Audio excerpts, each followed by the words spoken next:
Boa noite, amados. Que a graça e a paz do nosso Senhor e Salvador Jesus Cristo seja com todos. Amém, queridos? A história do meu nome, quem quiser saber, está convidado a voltar amanhã. Outras informações também amanhã. Nós vamos ter amanhã cedo um tempo juntos e também à noite um tempo juntos. Então, nós vamos deixar essa interrogação aí com os amados irmãos. O Paulo já falou algumas coisas, o reverendo Paulo, nosso queridão, aí muitos anos que o conhecemos. Não estranha a expressão queridão e outras expressões que a gente usa, ele até é estranho, porque a gente tem lá no Paraná outros, né, expressões que são muito comuns, né, de cada lugar. Mas como ele falou, a gente se sente um pouco em casa, conhecendo aí alguns irmãos que eram de Astorga. Eu costumo dizer que Astorga é raro um lugar onde a gente não faça uma visita, não vá pregar, que alguém não conhece, que alguém não tenha passado, que alguém não tenha parente lá, que alguém não sei o quê. Né? Então é uma cidade realmente que é muito conhecida no Brasil por causa do Chitãozinho e Chororó. Se alguém nunca ouviu falar, fala do Chitãozinho, já vai saber que é de lá também. Mas, queridos, nós temos aí um tempo, hoje nós também temos o nosso horário de verão, não é? Então não dá para nós nos delongarmos muito, assim como falou o Murilo, né, Murilo, há pouco. Então nós vamos compartilhar a palavra de Deus. Está lá no livro de Provérbios, capítulo 14. Provérbios 14, 8. Diz assim a palavra de Deus. A sabedoria do prudente é entender o seu caminho. Mas a estultícia dos insensatos é enganadora. A sabedoria do prudente é entender o seu caminho, mas a estultícia dos insensatos é enganadora. Amém.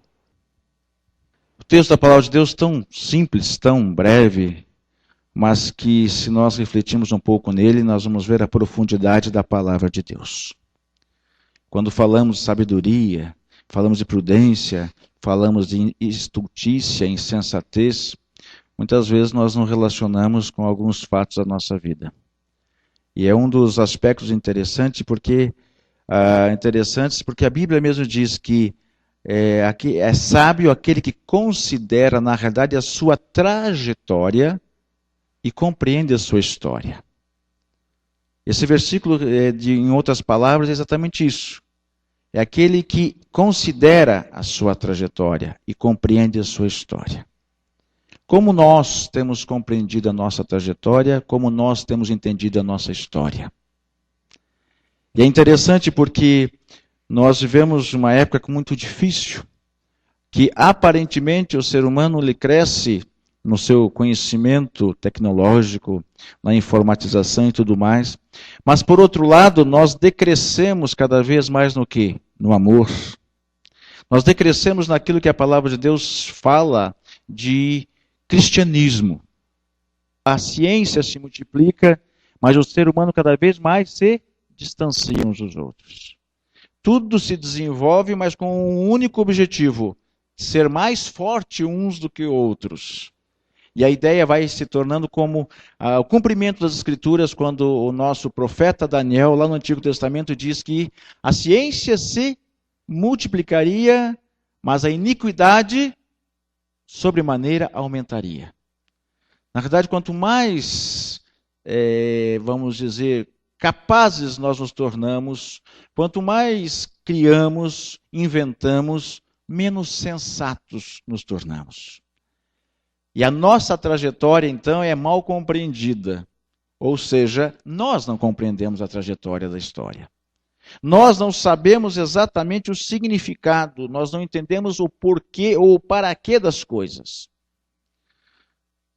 Mas se nós olharmos um pouquinho com atenção, a Bíblia nos explica que nós somos, na verdade, o fruto de um processo que se começou lá no ventre da nossa mãe. E a humanidade vai voltando, vai regredindo no tempo, no espaço, e vamos ver que lá no começo, aquilo que aparentemente era para o bem-estar do homem, a Bíblia diz que Deus criou todas as coisas para que nós tivéssemos uma vida tranquila.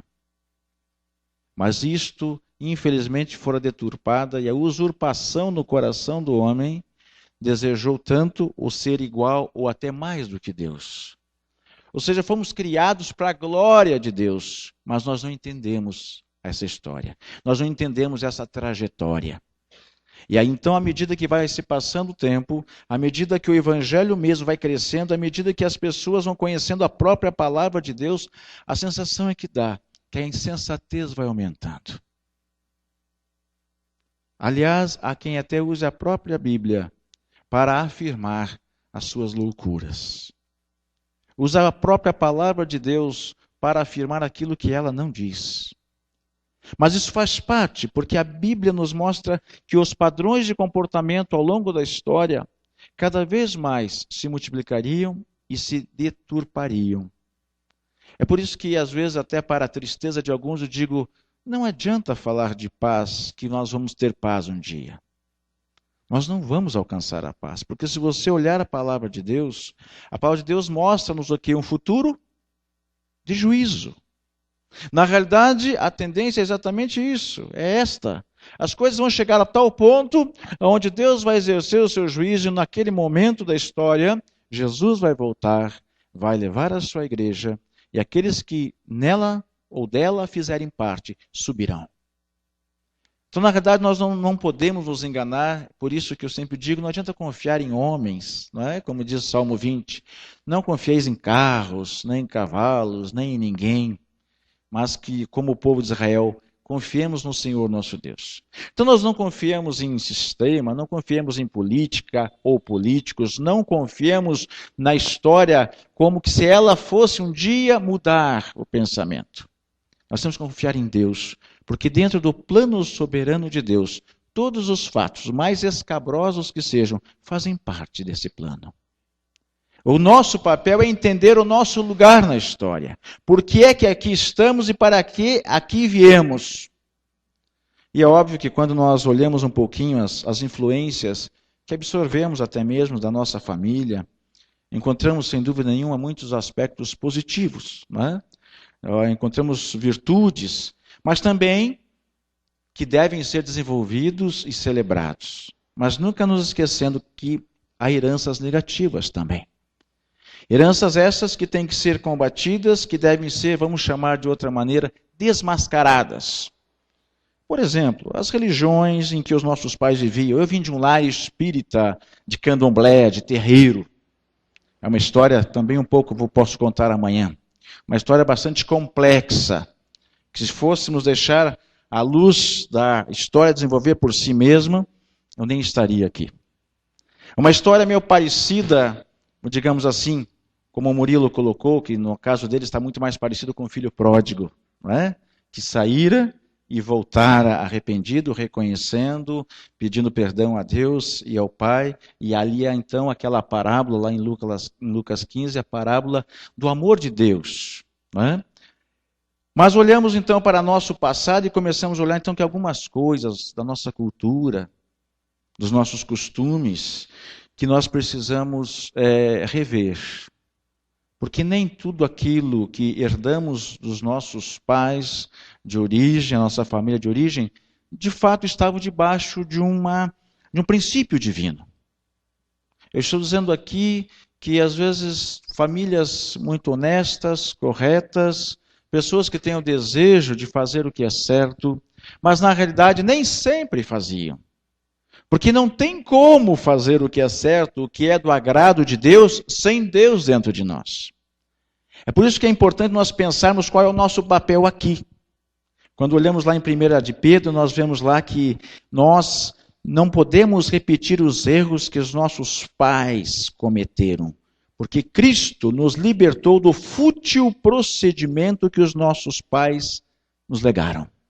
Então, na verdade, não é a herança, não é o pedigree dos pais, não é necessariamente isto que vai tornar a nossa vida uma vida aprazível, agradável a Deus.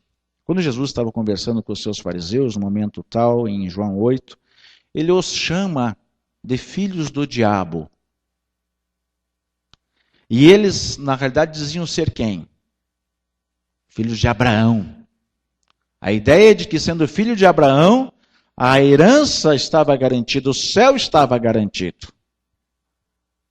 Às vezes, queridos, há jovens, como há em todas as igrejas, como há em todos os lugares, jovens que nascem até mesmo dentro do lar evangélico.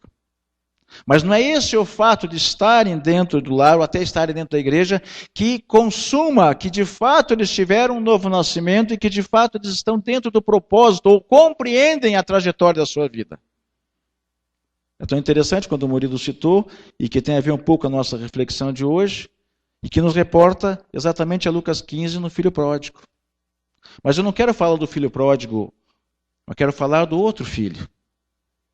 Porque, na verdade, aquela parábola, se você olhar, ela é muito considerada e refletida sobre a perspectiva do filho pródigo, aquele que sai, gasta tudo e depois se arrepende e volta. Mas o que é interessante pensarmos, e quem sabe para o nosso contexto como igreja, é olharmos na figura do filho mais velho. Que quando o filho pródigo volta, o pai o abraça, o beija, manda matar o novilho cevado, e de repente há uma festa e o filho mais velho que estava no campo retorna e diz: o que é isto que está acontecendo? E o servo diz: olha, o teu irmão retornou para casa e o teu pai mandou, não é? Matar o melhor novilho, colocou uma roupa assim, assado, fez tudo. E aquilo trouxe alegria ao coração do irmão mais velho? Não, não trouxe. Aquilo trouxe uma sensação que nós podemos chamar de vitimização. Ele se sentiu vítima. Porque ele diz: meu pai, eu morei contigo, estive contigo, eu cuidei de todos esses anos e todas essas coisas aqui. E agora é isso que eu vejo acontecer. O que aquele jovem não entendia, e que o próprio texto nos mostra claramente, ou quando o próprio pai diz: meu filho, tudo que é meu é teu. Você tinha liberdade de vir e comer a cabeça, o novilho que você quisesse, a hora que você quisesse. E isso, irmãos, para nós pensarmos um pouco, às vezes há pessoas que têm esse complexo de vítima. Ela não consegue ver alguma coisa boa ser feita para outra, que ela fica com aquele sentimento de que ela é rejeitada. A pessoa que se sente vitimada, poderíamos dizer assim, naquele ato lá de Jesus com João, com Pedro, lá no capítulo 20 de João, do Evangelho, e que Jesus vem e conversa com Pedro e por 3 vezes lhe pergunta se eu amava e tal, e depois de tudo entendido, ele vem, apacenta o meu rebanho e assim vai, e eles estão ali caminhando, e de repente a pessoa que tem esse complexo, ou esse sentimento de ser vítima, ele poderia olhar assim para Pedro e dizer: será que ele se arrependeu mesmo? Será que ele não está enganando? Será que é isto? A pessoa que se sente vítima, poderíamos olhar até mesmo para o próprio ministério de Jesus. A Bíblia diz que Jesus veio e se entregou por nós. Quer dizer, ele sabia qual era o seu propósito na história da humanidade. Qual era o seu propósito? Morrer por nós. Pedro não entendia isto. Pedro queria que ele vivesse. E até tenta convencê-lo, em certos momentos: deixa para lá, Senhor, que isso não vai te acontecer. Aliás, chegou ao absurdo do sentimento de salvífico no seu coração, de querer dizer: se for o caso, eu vou e morro no teu lugar, não é? Se necessário for. Se tiver que ir preso, eu vou contigo. E é tão interessante que acontecem os fatos na sequência, e ele é o primeiro que cai fora. Esse sentimento, irmãos, que nós vemos em Jesus, que a Bíblia diz que a vida dele não foi tomada. Ele mesmo diz que a minha vida eu a dou por amor de muitos. Esse sentimento que muitas vezes as pessoas não conseguem entender ou sentir, estando até mesmo dentro da igreja. Talvez é o sentimento que leva muitos jovens, quem sabe, a um determinado momento da sua vida, a sair. De repente chega, o jovem está ali há muitos anos, nasceu aqui, faz isso, faz aquilo, aí chega um moço, perdido, viciado, procurando ajuda, e de repente toda a atenção do pastor, toda a atenção da igreja se dá para aquele jovem que está necessitado, que estava indo para o inferno e agora está tendo a oportunidade de ter a sua vida transformada, mudada a trajetória, e aquele jovem está lá dentro e diz, poxa vida, eles dão mais atenção para ele do que dão para mim. O que ele tem mais que eu não tenho? Eu estava aqui dentro todo esse tempo e ninguém nunca me tratou assim. Você consegue entender isso? Você consegue até enxergar que às vezes, quem sabe, dentro de nós, quando olhamos alguém ser beneficiado ou ter uma atenção específica, o que passa-se dentro do nosso coração? Mas isso é exatamente esse sentimento de vitimização é que impede as pessoas de entender o propósito da sua vida, a trajetória da sua vida. Jesus, em momento algum, ele teve esse tipo de sentimento.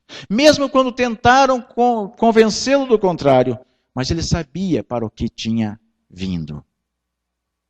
Uma das grandes dificuldades hoje é as pessoas, e não é só jovens, tem muita gente com maior idade que também tem dificuldade de entender o seu propósito, o seu lugar. Não é? Está querendo sempre ocupar o lugar de alguém. Está à luz do filho mais velho lá da parábola, está preocupado, está com inveja. Na realidade, poderíamos até dizer, ele está ali travestido de alguém que na realidade não tem esse sentimento que deveria ter. Algo que nós precisamos pensar, precisamos rever. Que esse sentimento não seja o sentimento do nosso coração, por causa de outrem estar sendo melhor tratado ou tratado de uma maneira especial. Eu costumo dizer que nós começamos como bebês, depois passamos pelo processo de engatinhamento, começamos a andar, crescer, e daí nos tornamos alguém que vai buscar outros. Mas há, quem sabe, aqueles que gostam de ser bebês a vida toda. Talvez seja esse um dos problemas de jovens que acabam, por causa de um momento lá fora, envolvido com outras coisas, ou lá ele se sente importante, ou máximo, então ele prefere as coisas. Fora dito aqui hoje que o mundo é sutil, é astuto, o mundo é mau, não é? Quando dentro até mesmo de uma família não existe um amor relacional saudável, o que acaba acontecendo é que muitos jovens vão encontrar lá fora esse tipo de relação, de sentimento. E é assim que o mundo é. Graças a Deus pelos filhos pródigos. Mas não devemos olhar para isso e pensar então que aquele que é de Deus voltará. Não podemos nos iludir achando que custa eu dar uma experimentada, eu fazer isto ou fazer aquilo. Se eu for de Deus mesmo, eu volto. Você sabe aquela antiga historinha da formiga? Quando eu era criança me contava essa historinha e eu acreditava. Que quando a gente dorme, tem uma formiguinha que sai de dentro da gente e sai procurar comida. E a gente não acorda enquanto a formiguinha não voltar. Eu sempre dormia com esse medo de que essa formiguinha morresse ou fosse esmagada. Eu jamais acordaria. E isso me perturbava até os 8 anos de idade. Até que um dia eu cheguei para minha mãe todo nervoso, todo perturbado, e falei, mãe, é assim mesmo?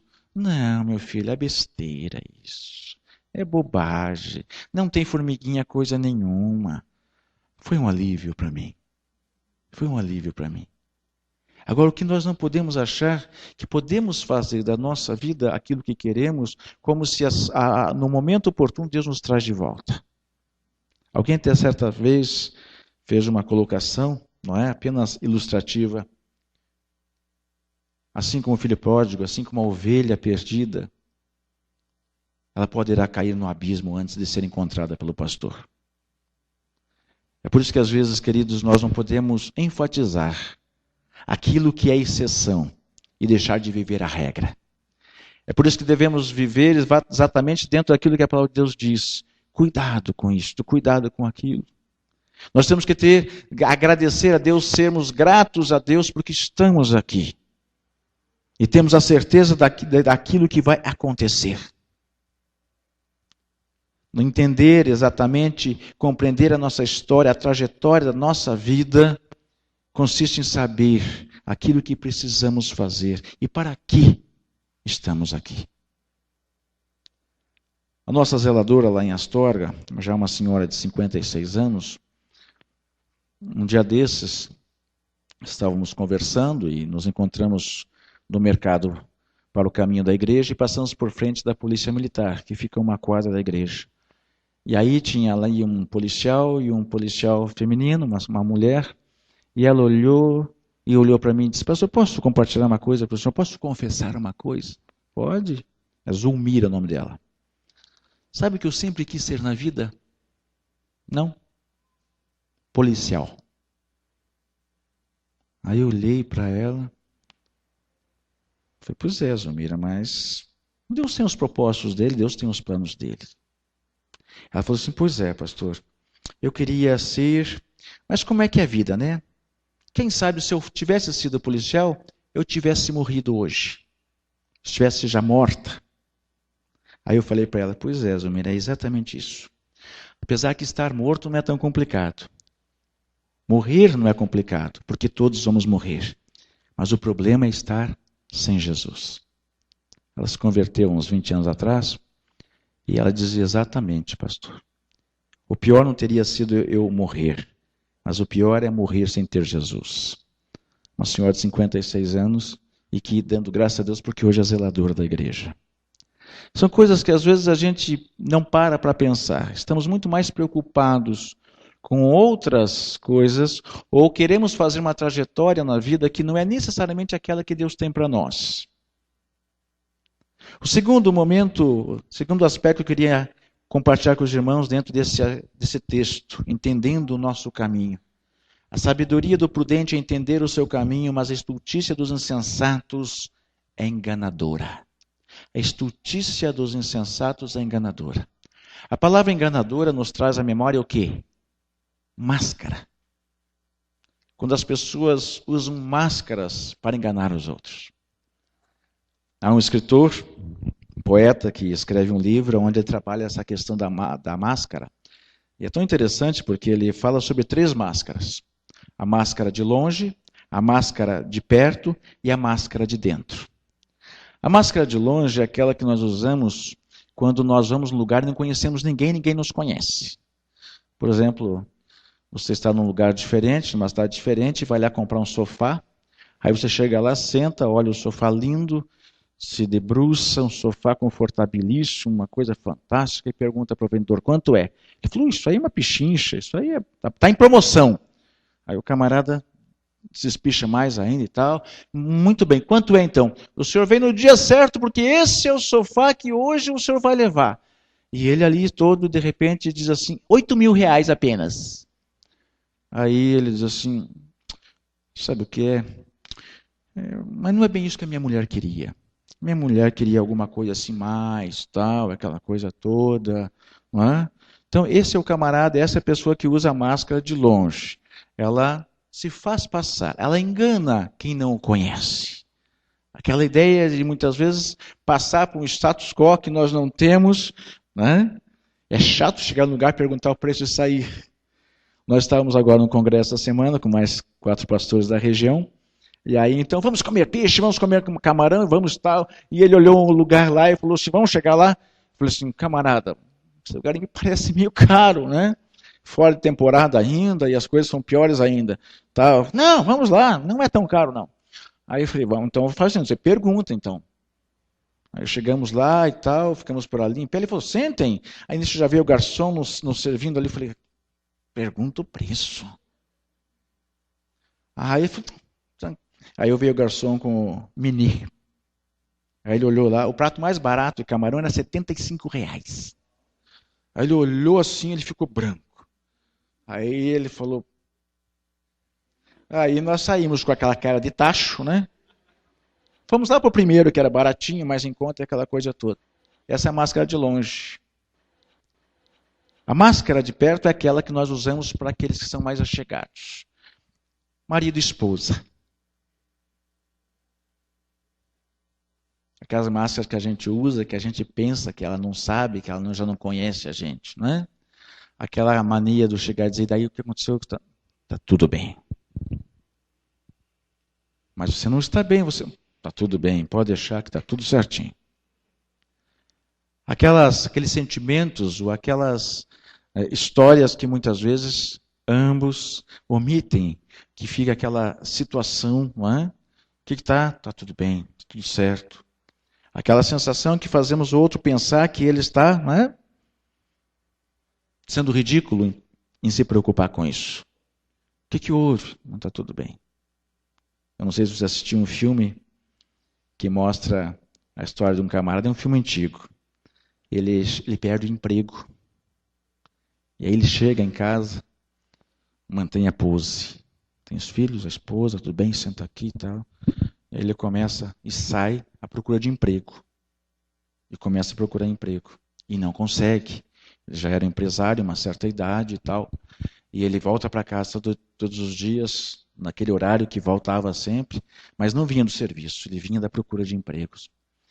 E aquilo tomou tamanha proporção nele, ao ponto que ele começou a verificar nas listas de pedidos de emprego pessoas que tinham o mesmo cargo que ele, que tinham a mesma ocupação dele, para então entrar em contato com essas pessoas. Ele se fazia passar por como se fosse o empresário, e contactava com essa pessoa que estava sem emprego, que tinha a mesma posição dele, e convidava ele para fazer uma entrevista. Então marcava lá na lanchonete do Zé.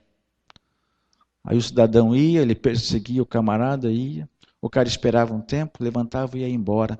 Ele perseguia esse cidadão até um momento mais isolado e matava a pessoa. Colocava dentro do carro e escondia aqui, guardava aqui e acolá. E foi fazendo 1, 2, 3, 4 vezes isto. Chegava em casa todos os dias, tudo bem que é tudo bem, afirma, mais trabalho, aumentou, aquela coisa toda. Bom, o desfecho é que este moço, num determinado momento, bate a polícia na casa dele. Porque foi feitos os rastreamentos devidos lá e as pessoas que morreram tinham a mesma função que ele. As empresas tinham um relacionamento, ele vem e pergunta se essas pessoas, se ele conhecia, porque de fato ele conhecia.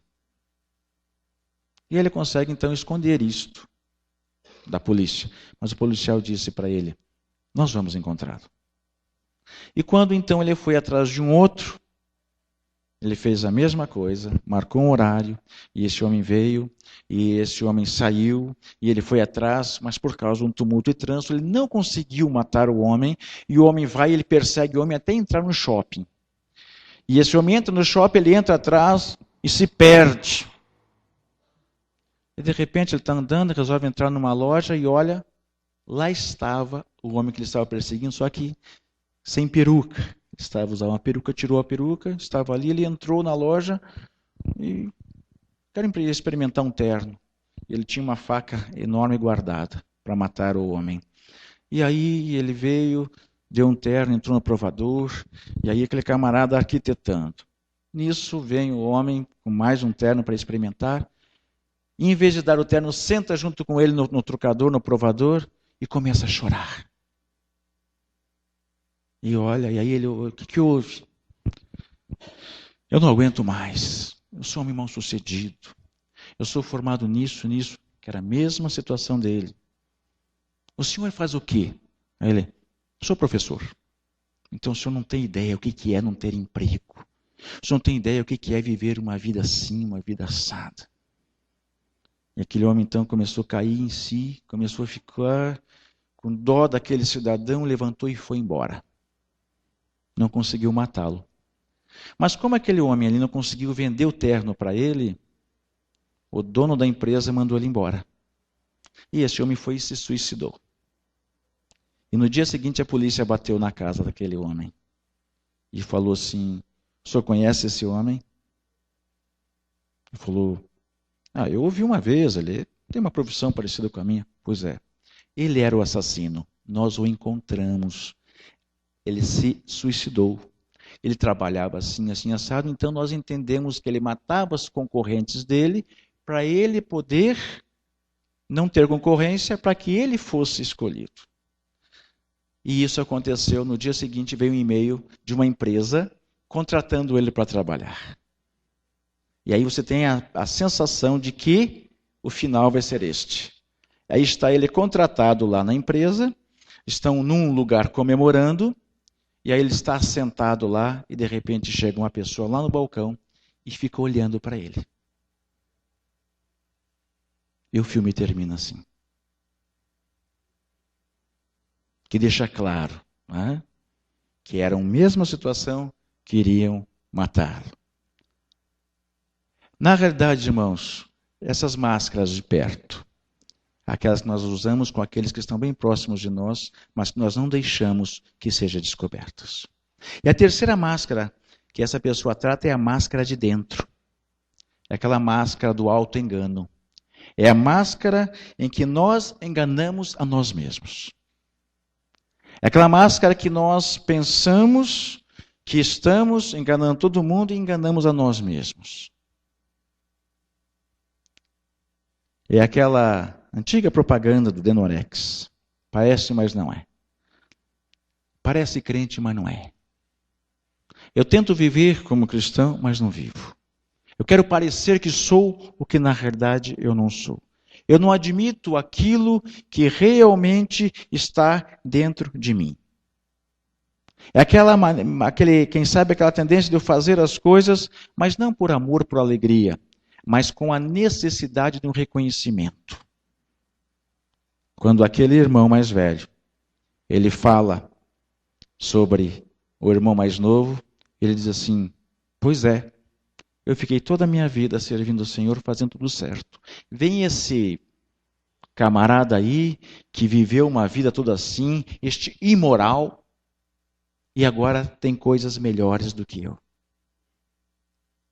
É exatamente o exemplo que por detrás de uma máscara de obediência há um profundo ódio, há uma profunda mágoa que as pessoas querem reconhecimento. Quando nós realmente olhamos para esse versículo desta maneira, nós vemos que a estultícia dos insensatos é enganadora. Quando nós agimos de maneira com máscaras, quando nós queremos enganar os outros ou enganar a nós mesmos, ou quando nós não entendemos o porquê estamos aqui, o para que viemos, nós vamos estar então exatamente deixando de ser prudentes, não estaremos entendendo o nosso caminho e estaremos agindo como estultos, como insensatos. E isso é engano. Na verdade, o que Deus quer de nós, o que Deus quer para principalmente esses jovens que estão hoje comemorando, adolescentes, é que você, bem como nós, já um pouco mais amadurecidos na idade, no tempo, entendamos o nosso caminho. Que nós entendamos a nossa trajetória. Que nós não queiramos ir além daquilo que Deus tem para nós. Que nós não tentemos tomar atalhos na vida.